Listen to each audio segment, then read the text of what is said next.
Somebody making $40,000 a year with $3,000 in savings is not broke. They just have their money in the wrong order. That's the part nobody tells you. Money doesn't fail because there isn't enough of it. It fails because of sequence. Where it goes first, where it goes second, what it's allowed to touch before it's allowed to grow. The uncomfortable part. Most people learn how to invest before they learn how to survive a bad month. Video about index funds, open a brokerage app, buy a stock the same week rent is due. All that getting serious about money. It isn't.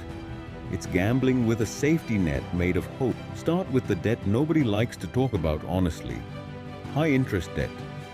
If you're paying 25% interest and decide to invest instead, you've accepted a guaranteed loss. Rule 1.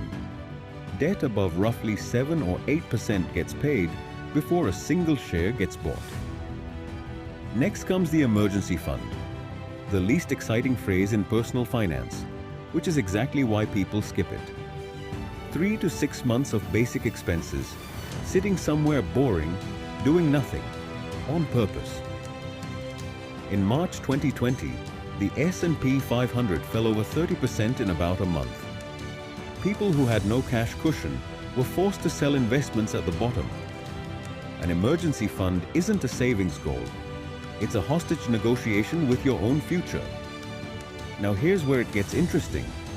Employer retirement matching. If your employer matches 50% of your contributions, that's an instant 50% gain, risk-free.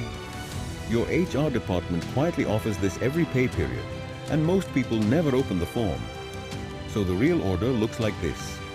High interest debt, extinguished. Emergency fund, built. Employer match, captured. And only then, investing.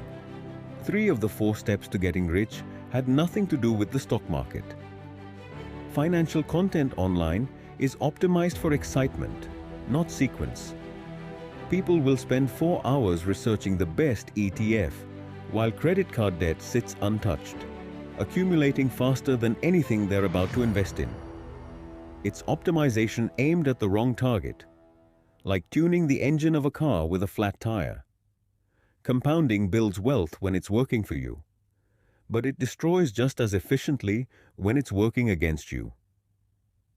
Compound interest has no preference for your success. It just multiplies whatever's already there.